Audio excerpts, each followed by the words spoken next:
సరే స్పీకర్ గారు మీకు ధన్యవాదాలు తెలియజేస్తూ అదే విధంగా గ్రేటర్ క్లారిటీ కోసం మీరు పవర్ పాయింట్ ప్రెజెంటేషన్ కి అనుమతించినందుకు కూడా నేను మీకు ప్రత్యేకంగా ధన్యవాదాలు తెలియజేస్తూ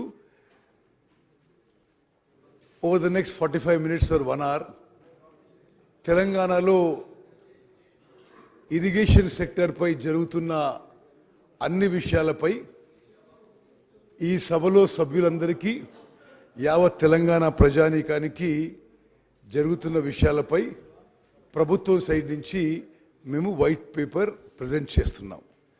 ముందుగా స్పీకర్ సార్, ఈ వైట్ పేపర్ అనుకుంది ఈ ప్రభుత్వం ఫైనాన్స్ మీద పెట్టడం జరిగింది,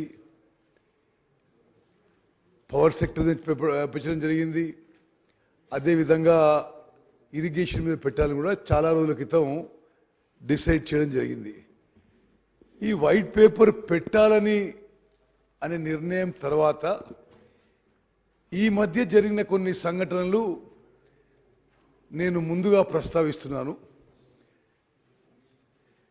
మేడిగడ్డ బ్యారేజ్ అని, it is the heart of the Kaleshwaram project. Kaleshwaram ప్రాజెక్టులో మేడిగడ్డ, అన్నారం, సుందిల్లా 3 బ్యారేజెస్ నిర్మించి మరి దాని ద్వారా గత ప్రభుత్వం 19 లక్షల ఎకరాలకి నీళ్ళిచ్చే ఆలోచన చేయడం జరిగింది. దురదృష్టవశాత్తు గత ప్రభుత్వం హయాంలో నిర్మించిన Medigadda barrage poor design, poor construction, poor O and M వల్ల సీరియస్ డిఫెక్ట్స్ డెవలప్ అయి ఈరోజు ఆ 3 బ్యారేజ్ల మరి వాటర్ స్టోరేజ్ కానీ ఆ బ్యారేజ్ల విషయంలో ఏ విధంగా ముందుకు పోవాలో ఈ ప్రభుత్వం నేషనల్ డ్యామ్ సేఫ్టీ అథారిటీని అప్రోచ్ అయిన విషయం కూడా శాసనసభ ద్వారా యావత్ రాష్ట్రానికి తెలియజేస్తున్నాం. ఇప్పుడు ఎంత సీరియస్గా డ్యామేజ్ జరిగిందో నేను కొన్ని విజువల్స్ ప్రదర్శిస్తున్నాను. ఇది మేడిగడ్డ బ్యారేజ్ పై ఆ రోడ్డు ఏ విధంగా కుంగిపోయిందో ఈ విజువల్లో చూడొచ్చు. ఒకటి స్ట్రైట్ ఫార్వర్డ్ ఫోటోగ్రాఫ్, ఒకటి సైడ్ నుంచి తీసుకున్న ఫోటోగ్రాఫ్. ఎంత క్లియర్గా ఈ మేడిగడ్డ బ్యారేజ్ కుంగిపోయిందో చాలా స్పష్టంగా అవపడుతుంది. నెక్స్ట్, ఇది మేడిగడ్డ బ్యారేజ్లో ఒక పియర్లో తీసుకున్న ఒక 3-4 రోజుల కింద తీసుకున్న ఫోటోగ్రాఫ్. ఏ విధంగా కట్టిన 3 ఏళ్లకే పూర్తిగా కొలాప్స్ స్టేజ్ వచ్చిందో ఈ ఫోటోగ్రాఫ్ ద్వారా మరి చాలా స్పష్టంగా సభ్యులందరికీ నేను మనవి చేస్తున్నా. నెక్స్ట్, అదేవిధంగా ఈ పియర్ 20 ఏ విధంగా పగిలిపోయి ఆ ఫ్లోర్ సింక్ అవుతుందో ఈ 1 minute వీడియోలో చాలా స్పష్టంగా అవుతుంది. కింది నుంచి పై వరకు కూడా పూర్తిగా పగిలిపోయిన విషయం నేను మరి సభ్యులందరికీ కూడా జాగ్రత్తగా గమనించవలసిందిగా విజ్ఞప్తి చేస్తున్నాను. ఏది ఏది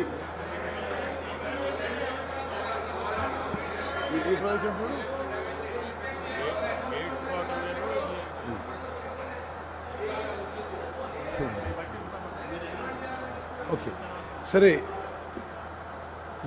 ఎంత సీరియస్ డ్యామేజ్ అయిందో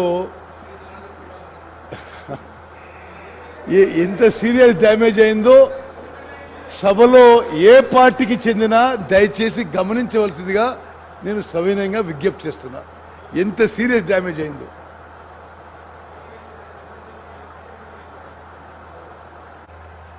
చూడండి. అది ఎంత సీరియస్గా 100 ఏళ్ళు ఉండాల్సిన ఈ బ్యారేజు 3 ఏళ్లలో ఎట్లా కుప్పకూలిపోతుందో దయచేసి గమనించవలసిందిగా నేను విజ్ఞప్తి చేస్తున్నాను.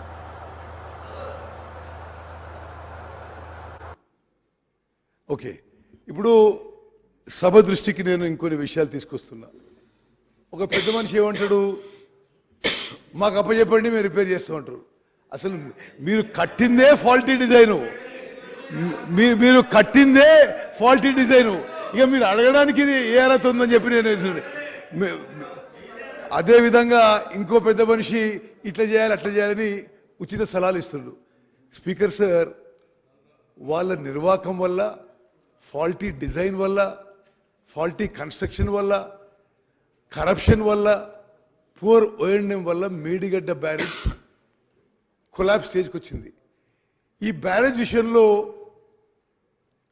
ఫైనాన్షియల్ విషయంలో కూడా విషయం చెప్పాలి మీకు. ఈ మేడిగడ్డ బ్యారేజ్ టెండరు 1800 కోట్లకు పిలువబడింది. వర్క్ అవార్డ్ అయింది 1800 crores. ఫైనల్గా ఎంత అమౌంట్ పోయింది స్పీకర్ గారు? 4500 కోట్లకి. అసలు ఎప్పుడు ఎక్కడ స్వతంత్ర భారతదేశంలో గత ప్రభుత్వం చేసిన అవినీతి కరప్షన్ ఇరిగేషన్ శాఖలో ఎక్కడ జరుగుండదు. ఒక్కొక్క టెండరు అంటే మేడిగడ్డ బ్యారేజ్ ఒక ఉదాహరణగా టెండర్ కాల్ ఫార్ చేసింది 1800 crores. ఎల్ఎన్టీకి వర్క్ అవార్డ్ అయింది 1800 crores. అగ్రిమెంట్ అయింది 1800 కోట్లకి. పెంచుతూ 1000 కోట్లు పెంచుతూ పోయి ఫైనల్గా అదే వర్క్ అదే ఏజెన్సీకి 4500 కోట్లకి ఈ ప్రభుత్వం పని చేయించిందంటే ఎంత అవినీతి జరిగిందో ఒక్కసారి ఆలోచన చేయండి. అంటే మరి కాస్ట్లు పెంచుకుంటూ ఆ విధంగా పోవడం సరే. సభ్యులు చెప్పడానికి నేను ఆన్ రికార్డ్ విషయం చెప్తున్నా స్పీకర్ సార్. ఇండిపెండెంట్ ఇండియాలో గత ప్రభుత్వంలో ఇరిగేషన్ సెక్టర్లో జరిగిన అవినీతి ఎక్కడ ఎప్పుడు జరగపోయినని చెప్పుకుంటే మనం చేస్తున్నాం. స్పీకర్ సార్, ఈ విషయాలలో ఈ డ్యామ్స్ అండ్ బ్యారేజెస్ విషయంలో the national authority is the national dam safety authority. సరే, గత ప్రభుత్వంలో పెద్ద మనుషులు వాళ్ళే చీఫ్ డిజైనర్లు, చీఫ్ ఇంజనీర్లు, చీఫ్ కన్స్ట్రక్టర్లు అన్ని వాళ్ళే ఉండొచ్చు. కానీ దేశంలో రాజ్యాంగం ప్రకారం మాత్రం national dam safety authority has been created by an act of parliament.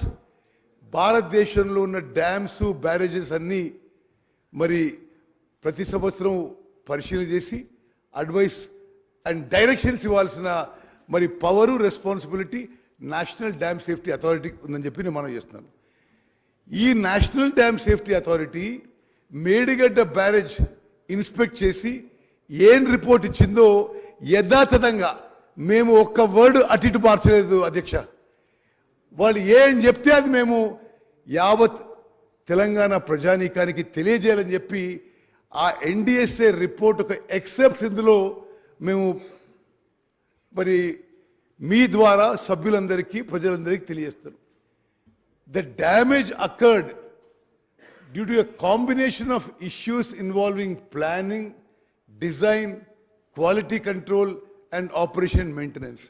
చాలా స్పష్టంగా ఆ రిపోర్ట్లో మేడిగడ్డ బ్యారేజ్ ఇష్యూలో డిజైన్ కానీ, ప్లానింగ్ కానీ, క్వాలిటీ కంట్రోల్ కానీ, ఓఎండ్ఎం కానీ చాలా చాలా మరి నాసిరకం క్వాలిటీ అని చెప్పి ఎన్డిఎస్ఏ వాళ్ళ రిపోర్ట్లో లిఖితపూర్వకంగా ప్రభుత్వానికి మరి రిపోర్ట్ ఇవ్వడం జరిగింది. ఇంకో విషయం స్పీకర్ సార్, అక్టోబర్ 21 ఈ సంఘటన జరిగితే గత ప్రభుత్వం డిసెంబర్ 7 మా ప్రమాణ స్వీకారం వరకు వాళ్ళ ప్రభుత్వం ఉంది. ఏ ఒక్కరోజు కూడా మాజీ ముఖ్యమంత్రి కేసీఆర్ గారు వర్ ఆల్సో ఇరిగేషన్ మంత్రి ఉండే. అక్టోబర్ 21 నుంచి డిసెంబర్ 7 వరకు ఒక్క మాట కూడా మాట్లాడని చెప్పిన విషయం మరి సభ్యులందరికీ గుర్తు చేస్తున్నా. అదేవిధంగా ఇప్పుడు ఆ ఎన్డిఎస్ఏ ఏమేమి చేసిందో, ఏమేమి రాసిందో మీకు చెప్తున్నా. There appears to be construction deficiency due to lack of stringent quality control. Quality control లేనందున మరి కన్స్ట్రక్షన్లో డెఫిషియన్సీ జరిగిందని నేషనల్ డ్యామ్ సేఫ్టీ అథారిటీ, అదో కాన్స్టిట్యూషనల్ బాడీ, వాళ్ళు లిఖితపూర్వకంగా ప్రభుత్వానికి రిపోర్ట్ ఇచ్చిన విషయం కూడా నేను మనం చేస్తున్నాను. ఇంకో చోట రిపోర్ట్లో there are deficiencies in the project planning and design as well. The barrage has been designed as floating structure but constructed as rigid structure. మరి ఎంత లోపం జరిగిందో దీని ద్వారా సభ్యులందరికీ గమనించాలని చెప్పి నేను మనవి చేస్తాను. అదేవిధంగా 2019లో ఈ బ్యారేజ్ పనులు పూర్తయితే ఏమీ ఇన్స్పెక్షన్ కానీ మెయింటెనెన్స్ కానీ 3-4 ఏళ్ళు ఏమీ జరగలేని విషయం కూడా మరి ఎన్డీఎస్ఏ రిపోర్ట్ తెలియజేస్తుంది. అదేవిధంగా Telangana state dam safety organisation వాళ్ళని ఎన్డీఎస్ఏ ఇది జరగకముందే pre monsoon post monsoon checks చేయాలని చెప్పి లిఖితపూర్వకంగా ఇచ్చిన తెలంగాణలో ఇరిగేషన్ శాఖ ఆ స్టేట్ డ్యామ్ సేఫ్టీ ఆర్గనైజేషన్ ఈ చెక్స్ చేయలేని విషయం కూడా నేను మనం చేస్తున్నా. ఈ 3-4 ఏళ్లలో అనేక సందర్భాల్లో అంటే ఎవరికి తెలియని విషయాన్ని కూడా కాదు, ఎల్ఎన్టీ ఏజెన్సీ అనేక లెటర్స్ రాసింది, అక్కడ కింద స్థాయి ఇంజనీర్లు అనేక లెటర్స్ రాశారు. అందరి చూస్తుండగానే మరి పూర్తి నిర్లక్ష్యంతో ఈ బ్యారేజ్ ఇప్పుడు కొలాప్స్ అయ్యే పరిస్థితి వచ్చిందని చెప్పి నేను మనవి చేస్తాను. The barrage under the present condition is rendered useless. ఇది ఎన్డీఎస్ఏ రిపోర్ట్లో మేము తీసిన ఎక్సెప్ట్. నెక్స్ట్ అదేవిధంగా వాళ్ళు ఏమన్నారంటే అదే టెక్నాలజీ, అదే మెటీరియల్, అదే సాయిల్ స్ట్రెంగ్త్తో మొత్తం బ్యారేజ్ నిర్మించబడింది. అదేవిధంగా అన్నారం సుందిల్ల బ్యారేజీలు నిర్మించబడ్డాయి. అందుకోసమే లిఖితపూర్వకంగా మేము చెప్తున్నాం, ఇప్పుడు మీరు ఆ రిజర్వాయర్స్ నింపొద్దు అనే విషయం నేషనల్ డ్యామ్ సేఫ్టీ అథారిటీ మన ప్రభుత్వానికి సలహా ఇచ్చిన విషయం కూడా నేను మనవి చేస్తాను. అదేవిధంగా తతిమ 2 బ్యారేజ్లు, అన్నారం సుందిల్లా బ్యారేజ్, అన్నారం బ్యారేజ్లో కూడా ఈ ప్రాబ్లం మొదలైన విషయం నేను ఈ సభ దృష్టికి తీసుకొస్తున్నా. నిన్నటి నుంచి అన్నారం బ్యారేజ్లు కూడా పెద్ద ఎత్తున లీక్ మొదలైంది. ఇట్ ఇస్ రియల్లీ అంటే గతంలో ఈ శాఖ నిర్వహించిన వాళ్ళు రెస్పాన్సిబుల్ పీపుల్ అసలు వాళ్ళు సిగ్గుతో తల ఉంచుకోవాలి. యావత్ తెలంగాణ రాష్ట్రానికి క్షమాపణ చెప్పాలి. దానికి పోయి వాళ్ళు మా మీదనే ఎదురుదాడి చేస్తున్నారు. ఈ సభ ద్వారా తెలంగాణ ప్రజానీకానికి తెలియజేస్తున్నాను, నిన్నటి నుంచి అన్నారం బ్యారేజ్లో లీక్ పెద్ద ఎత్తున మొదలైంది. ఇప్పుడు మేము నేషనల్ డ్యామ్ సేఫ్టీ అథారిటీ వాళ్ళని అర్జెంటుగా పిలిపించాం. వాళ్ళు ఇమ్మీడియట్గా ఏం చెప్పారంటే దాంట్లో కొంత వాటర్ ఉంది, ఇమ్మీడియట్గా డీవాటరింగ్ చేయండి, మేము 2 రోజులు వస్తున్నాం అని చెప్పి వాళ్ళ నుంచి కమ్యూనికేషన్ వచ్చింది. నెక్స్ట్ అదేవిధంగా ఇది గతంలో కూడా ఎన్డీఎస్ఏ టీం అన్నారం బ్యారేజ్ అంటే మేడిగడ్డ విజిట్ చేశారు, సపరేట్గా అన్నారం బ్యారేజ్ విజిట్ చేశారు. అన్నారం బ్యారేజ్లో కూడా చాలా విషయాల్లో డిజైన్లో, ప్లానింగ్లో, కన్స్ట్రక్షన్లో, ఓఎండ్ఎంలో కూడా చాలా ప్రాబ్లమ్స్ ఉన్నాయి, చాలా క్రాక్స్ ఉన్నాయి. మరి ఆ బ్యారేజ్లో కూడా ప్రమాదంలో ఉంది. అన్నారం బ్యారేజ్ కూడా ఏ విధంగా అయితే మేడిగడ్డ బ్యారేజ్ కుంగిపోయిందో, కొలాప్స్ అయ్యే పరిస్థితి వచ్చిందో, అన్నారం బ్యారేజ్లో కూడా ఆ ప్రమాదం ఉంది అని ఎన్డీఎస్ఏ రిపోర్ట్ మాకు ఇవ్వడం జరిగింది. నెక్స్ట్ అదేవిధంగా అధ్యక్ష, మేము ఇమ్మీడియట్ మెజర్గా ఈ ప్రభుత్వం రాగానే ఈ బ్యారేజెస్ విషయంలో vigilance and enforcement enquiry order చేశాం. విజిలెన్స్ అండ్ ఎంక్వైరీకి డిపార్ట్మెంట్కి కొంతమంది చీఫ్ ఇంజనీర్స్ అటాచ్ చేసి వాళ్ళు కూడా మరి రిపోర్ట్ ఇవ్వడం జరిగింది.